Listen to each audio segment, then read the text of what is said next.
Have you ever felt like you're living but not truly in control? That behind every seemingly rational decision, there's a hidden force quietly pulling the strings. That is the shadow. The term Carl Jung used to describe the aspects of ourselves we hide, suppress, and deny within our psyche. The shadow is not as malevolent as we might think. It is merely the unconscious parts of us yearning to be heard, to be acknowledged. Jung boldly asserted that enlightenment does not come from imagining beautiful things, but only arrives when we muster the courage to illuminate the darkest corners of ourselves. But how do you know when the shadow has stopped controlling your energy?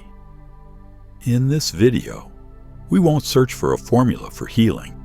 Instead, we'll seek the subtle yet profound signs that you've begun to step out from under the shadow's control. And it's entirely possible that your journey back to yourself has quietly begun long ago.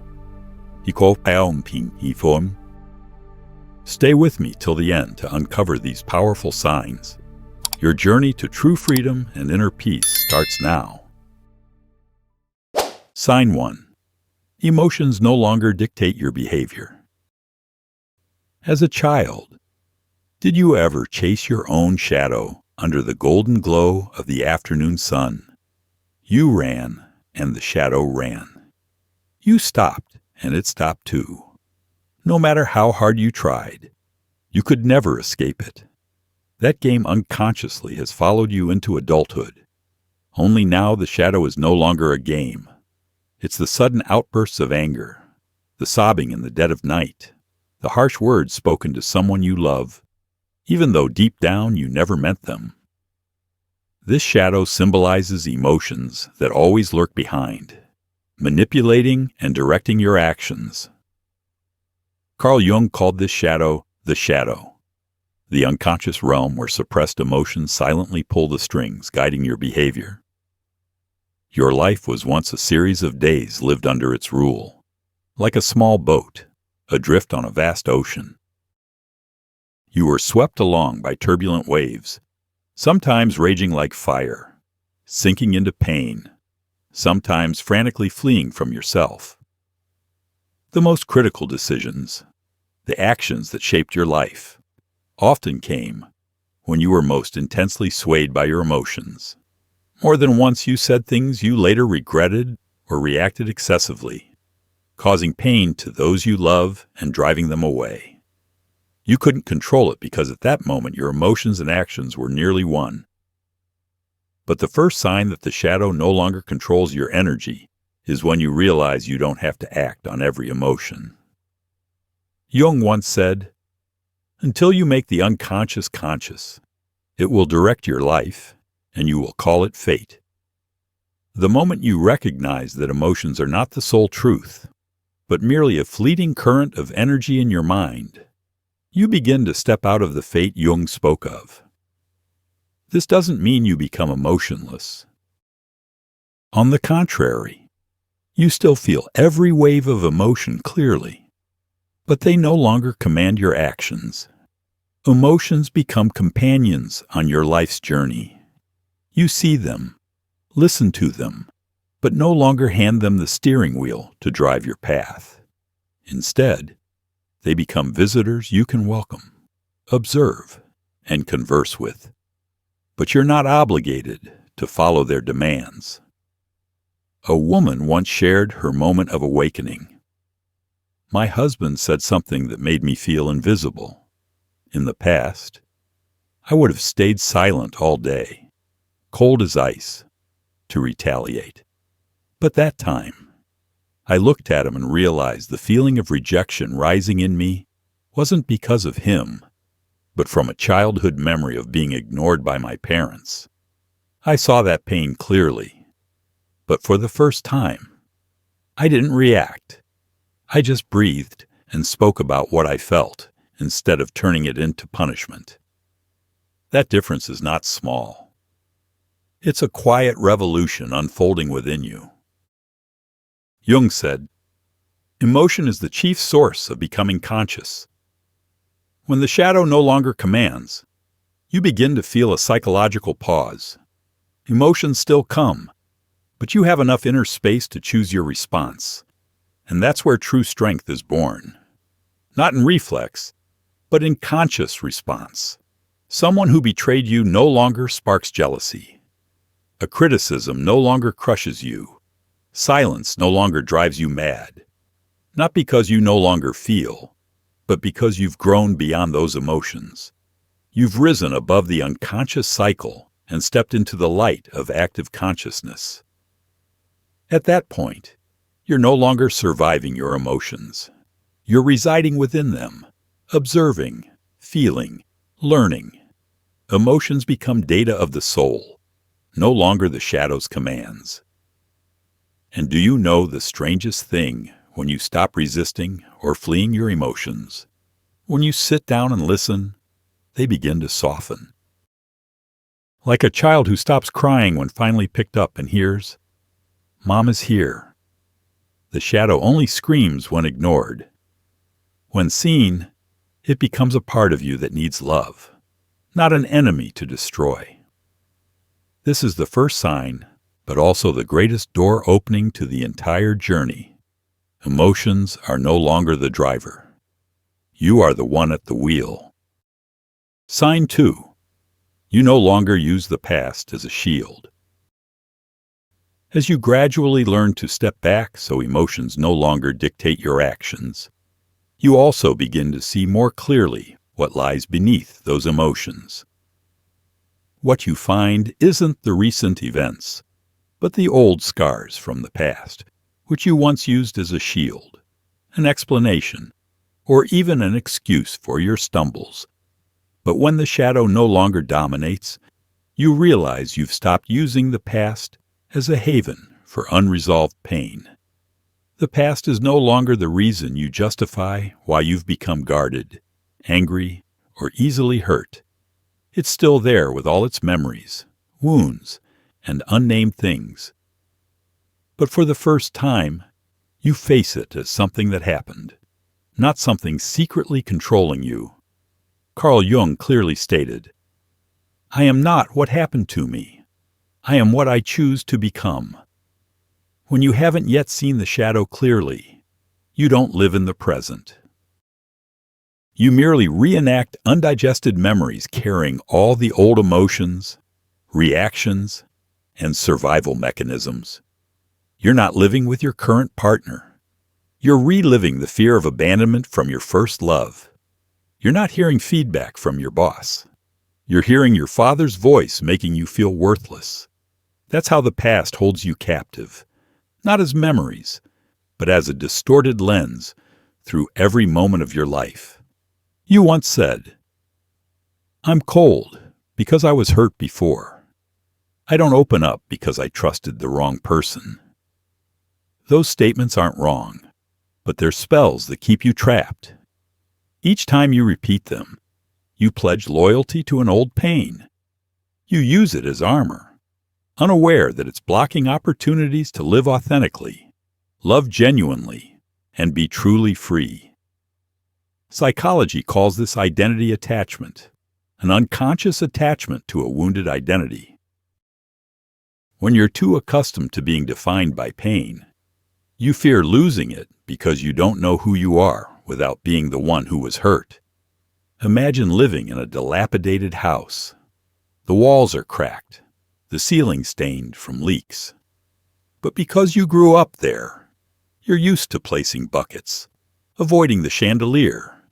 You call it home and you don't move. Not because you love it, but because you've learned to live with it. The past is the same. It doesn't need to be beautiful to keep you. It just needs to be familiar enough to make you afraid to leave. But a clear sign that the shadow no longer controls your energy is when you stop living in that house. You still remember it, cherish it, but you've moved out. You step into a new space where decisions are no longer based on fear.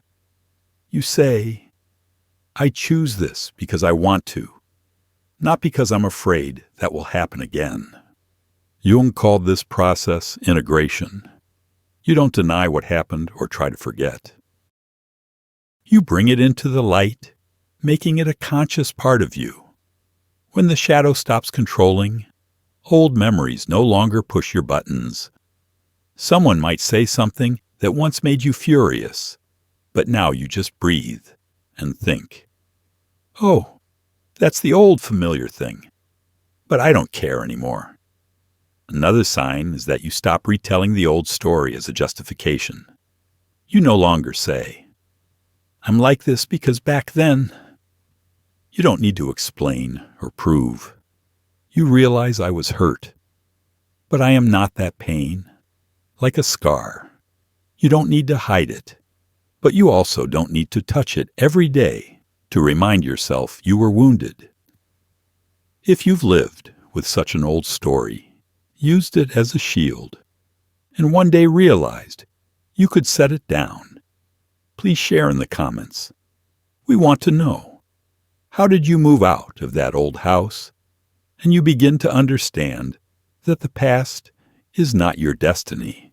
It's a reference.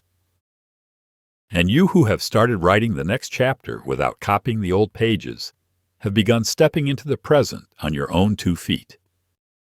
Sign 3. You no longer seek external validation. Carl Jung once said, "The privilege of a lifetime is to become who you truly are. But before you can become yourself, you must let go of the illusion that you need the world's validation to feel complete." When the shadow is in control, it whispers, "If someone loves you, you're worthy. If people applaud, you're doing it right. If no one acknowledges you, you've failed." And so you chase after it, exhausted like a dog running after its tail, only to realize the tail is never the destination. You find yourself posting photos just to see who likes them. You share a clever story, not to connect, but to see if someone calls it cool. You love someone not because of a genuine bond, but because their presence makes you feel less empty. You become a beggar for validation, craving love, praise, or approving glances like an addict needing a fix. And the shadow stands behind it all, whispering, "Don't let them see you're weak." You need to be chosen. You need to be wanted. When you live through this lens, life ceases to be a journey of self-discovery and becomes a stage. Every relationship turns into an unconscious bargain. I give you what you need, and you validate my worth. But then you discover validation from others always has an expiration date. When someone turns away, you feel invisible. When a success goes unpraised, it feels hollow. But at some point, you stop needing it. You still share, but not for applause. You still love, but not to be filled. You still strive, but not for recognition, because it feels right. And that's when you know the shadow no longer controls you with its hunger for validation. A friend of mine once lived with an obsession. I did everything to earn my mother's approval. Excelling in school, working hard, earning money, buying a house. But every time she criticized me, I felt like that trembling, helpless 7-year-old again. Until I stopped, not because I didn't want her love, but because I realized I couldn't live my life as a test graded by someone else. The day I let go of that expectation was the day I stopped needing anyone to confirm my worth. That story isn't uncommon, but the way someone breaks free from that cycle is rare. Psychologically, the need for validation is part of ego development. As children, we need parental affirmation to build a sense of self. But if that affirmation is absent or conditional, we grow up with a void, believing we must earn love, that we must be worthy to exist. The shadow holds on to these belief patterns and uses them as bait. It makes us confuse the desire to be seen with the need to be approved, to feel valuable. Jung understood that individuation, the process of becoming your true self, only happens when you detach from the collective consensus. This means you must exist without depending on others' gazes, applause, or acknowledgement. When you stop needing validation to feel enough, you begin to see yourself. It's like a musician playing a piece simply because he loves the sound of the strings, not because someone is listening. Like a woman standing before a mirror and smiling, not because she's prettier than someone else, but because she's stopped hating herself. No one hands you your worth. You just stop begging for it. And in that silence, an extraordinary strength begins to rise. You walk into a room without needing attention, yet people sense your groundedness. You can say no without guilt. You can walk away without needing a dramatic farewell. You can be imperfect and still feel whole because you no longer rely on others' eyes to know who you are. This isn't indifference, it's the expression of inner wholeness.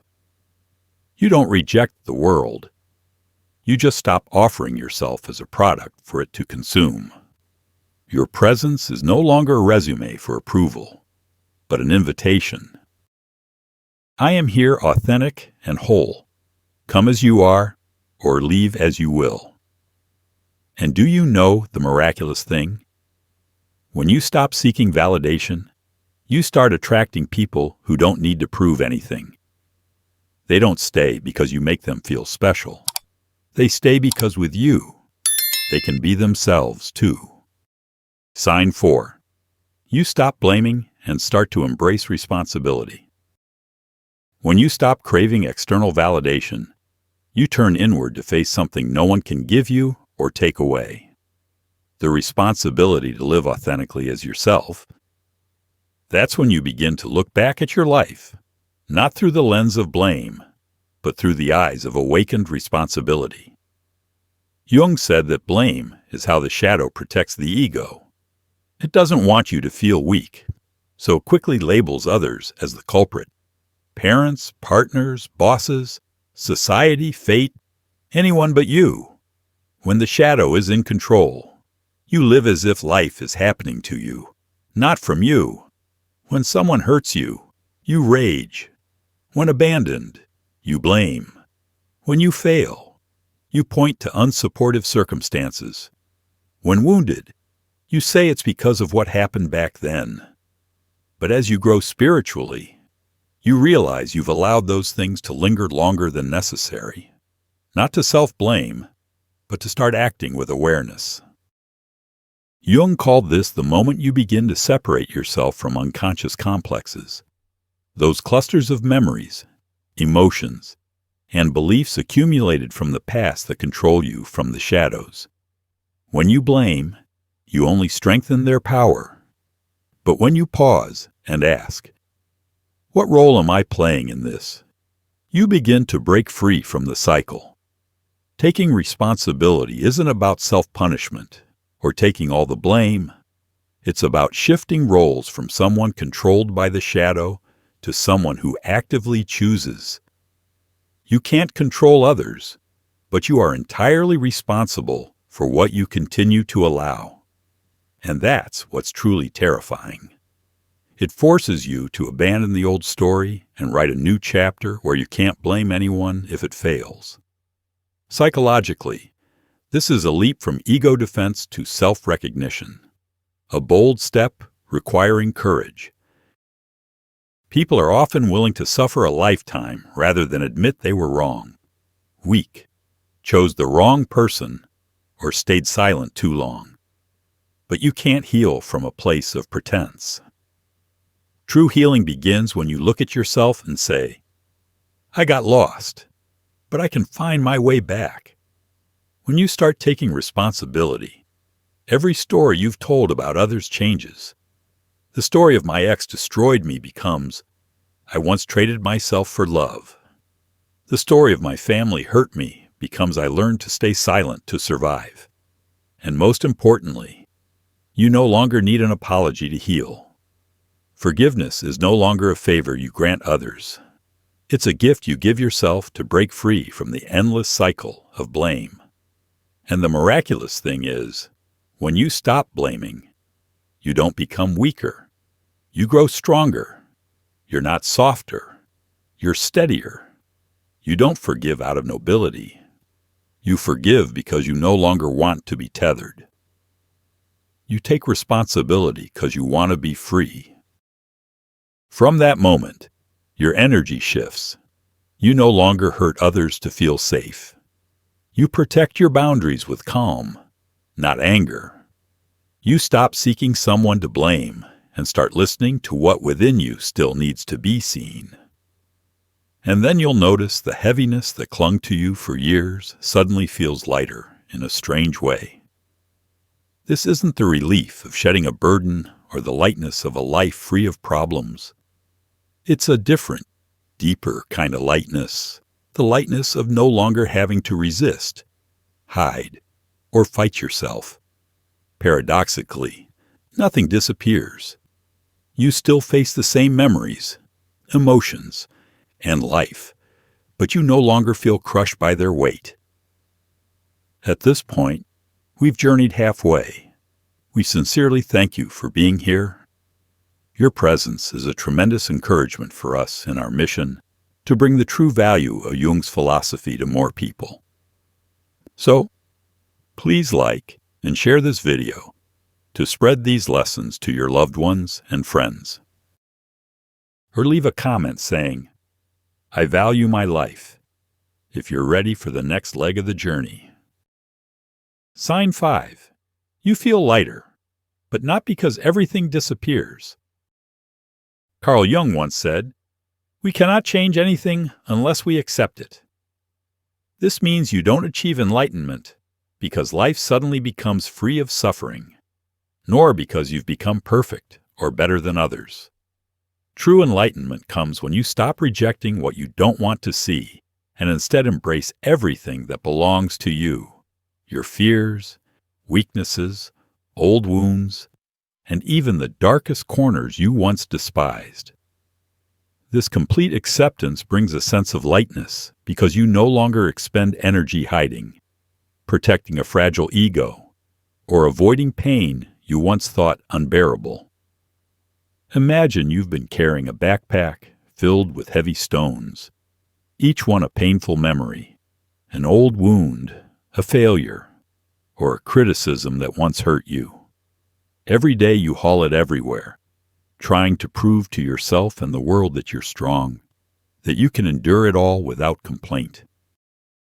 But the truth is, the backpack grows heavier, making every step laborious and slow, every breath strained and difficult. Then one day you stop. You decide to set the backpack down, open it, and look at the stones inside. For the first time, you truly see each stone, each story, and realize you don't have to carry them everywhere just to prove your resilience. This is the psychological maturity Jung spoke of. You remain fully aware of your wounds, but they no longer control you. You recognize them as events that happened, not as things happening in your mind every day. By no longer identifying with past pain, you free up a vast amount of energy once used to resist and maintain your old story. A woman who experienced this shared, "I used to think that when I healed, I'd no longer feel sadness or anger. I imagined a perfect version of myself, untouched by hurt or shaken by anything. But then I realized I still feel pain when I recall the past. I still feel sadness when something triggers an old wound. But the biggest difference is that I'm no longer swept away by those emotions. I feel them, but I no longer believe I am them." That's when I felt lighter. Not because I became perfect, but because I stopped forcing myself to be perfect. When you feel this kind of lightness, you begin to experience life differently. Relationships, work, even things that once exhausted you suddenly feel simpler. Not because you forced them to be, but because you no longer burden yourself with the need to control everything. Conflicts that once stressed you now become opportunities to see more clearly what's happening within you. You no longer avoid discomfort or insecurity. You can stand still, observe each emotion and thought as they arise without rushing to push them away. This is the clearest sign that you're gradually escaping the shadow's control. You feel at ease, but not indifferent or numb to life. Instead, you're more fully present and awake than ever, looking directly at what once scared you and accepting it as an essential part of your journey to becoming your true self. And in that moment, you truly begin to understand the profound meaning of Jung's words. Wholeness is not achieved by cutting off a portion of one's being, but by integration of the contraries. Light and darkness, strength and weakness, all are necessary to shape who you are today. This is true lightness, a feeling no one and nothing external can give or take away, because it comes from within the truth you've dared to acknowledge, confront, and sincerely accept. Sign 6. Loneliness is no longer fearful. At this point, you also step into a new, deeper phase of your journey to becoming yourself. You begin to explore another dimension of freedom, where loneliness no longer fills you with panic or despair. Instead, it becomes a sacred space where you truly meet yourself again. Carl Jung wrote, "Loneliness does not come from having no people about oneself, but from being unable to communicate the things that seem important to oneself." For so long, we've mistaken loneliness as a physical state measured by the number of people around us or appointments on our calendar. But in truth, loneliness runs far deeper. It lies in the disconnection from your inner self, the estrangement from your soul. It's in the moments you stay silent, not because no one is listening, but because you fear that speaking your truth might make others leave. That is true loneliness, feeling alone, even in a crowd. But when the shadow no longer controls you, something extraordinary happens. You begin to find solace and ease in your loneliness, not because you've grown used to emptiness or resigned yourself to needing no one. You still crave connection and closeness with others, but you no longer desperately seek it to fill an endless void within. Loneliness ceases to be a punishment or a sign of failure in relationships. It becomes an opportunity, a chance to truly understand and listen to what's resonating deep within you, something you've long ignored or avoided through shallow external connections. Picture your mind as a vast, mysterious forest with countless untrodden paths.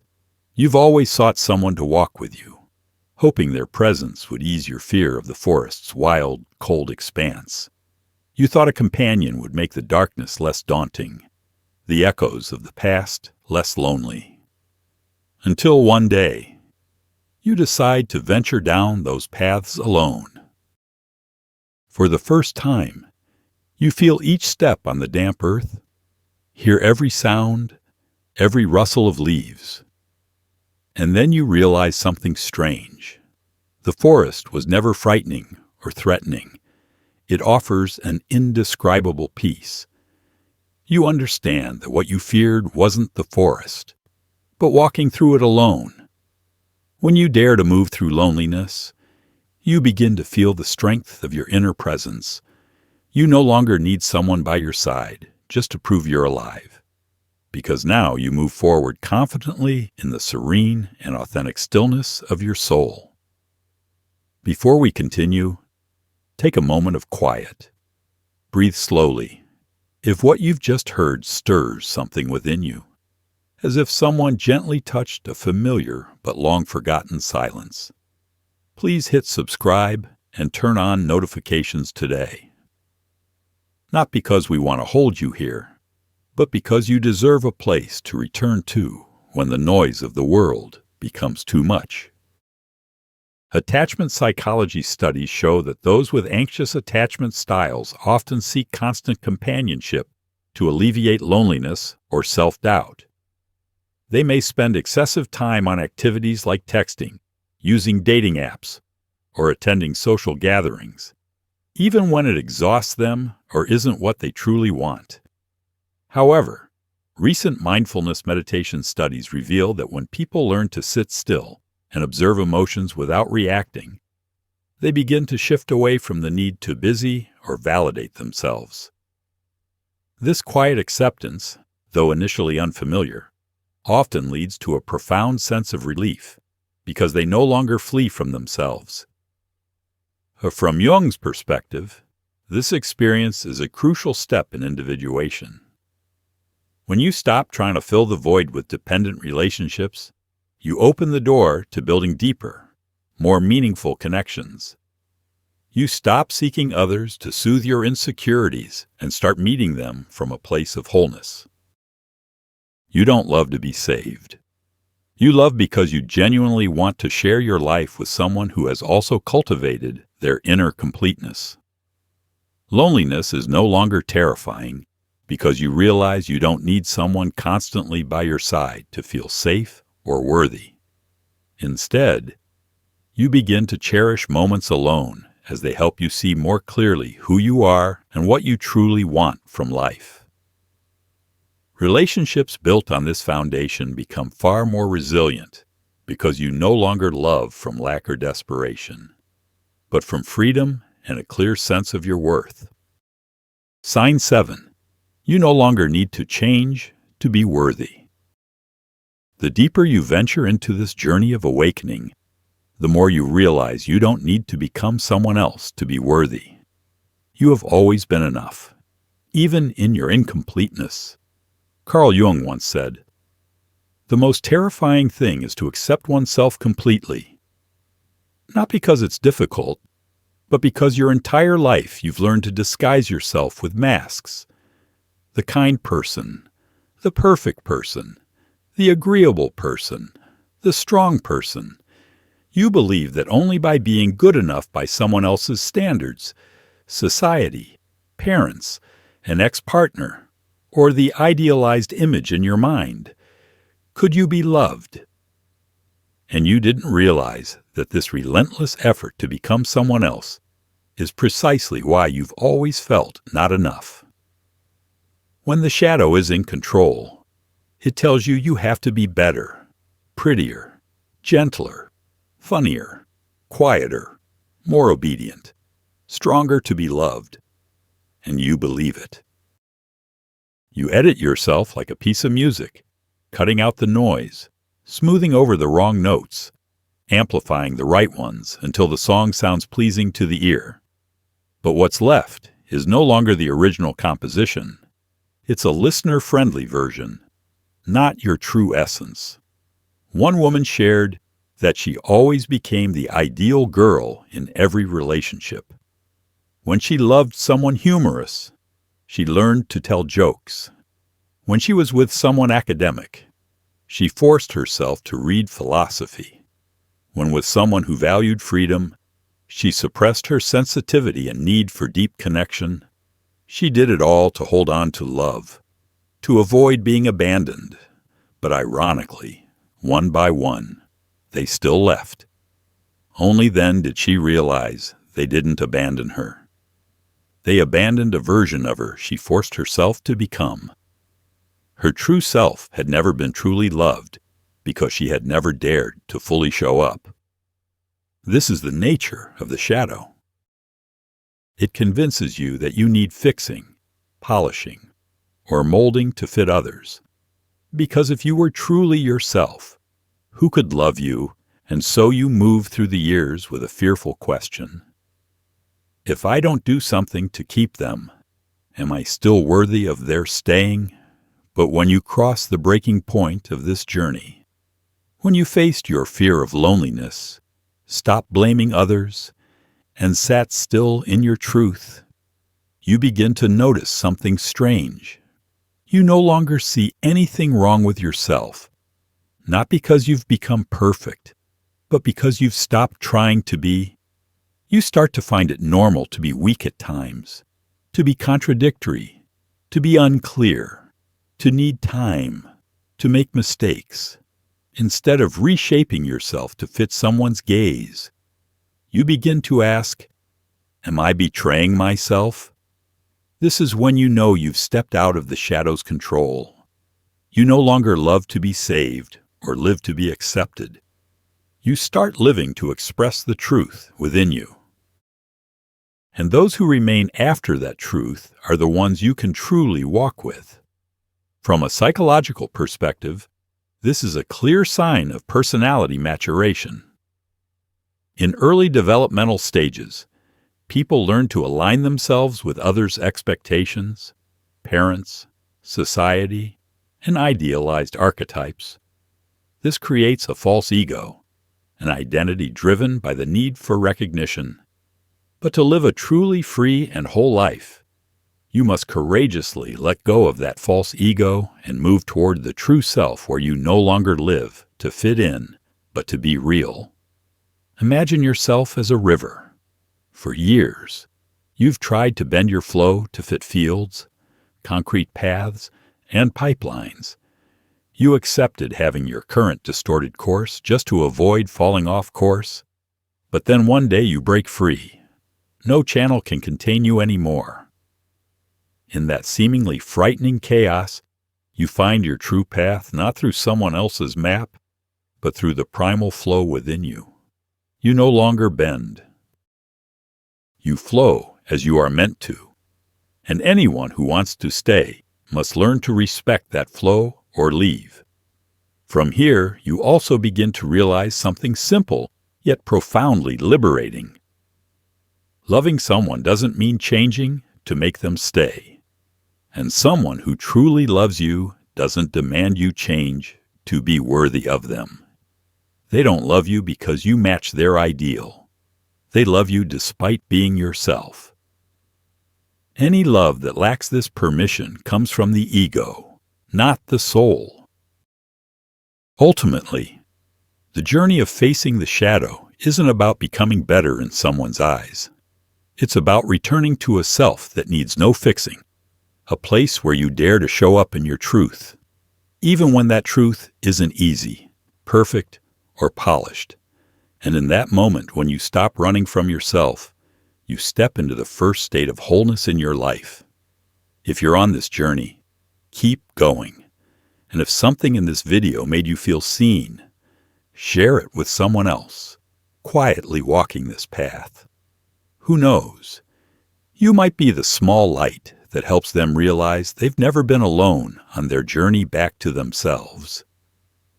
If you want to walk this journey together, please subscribe.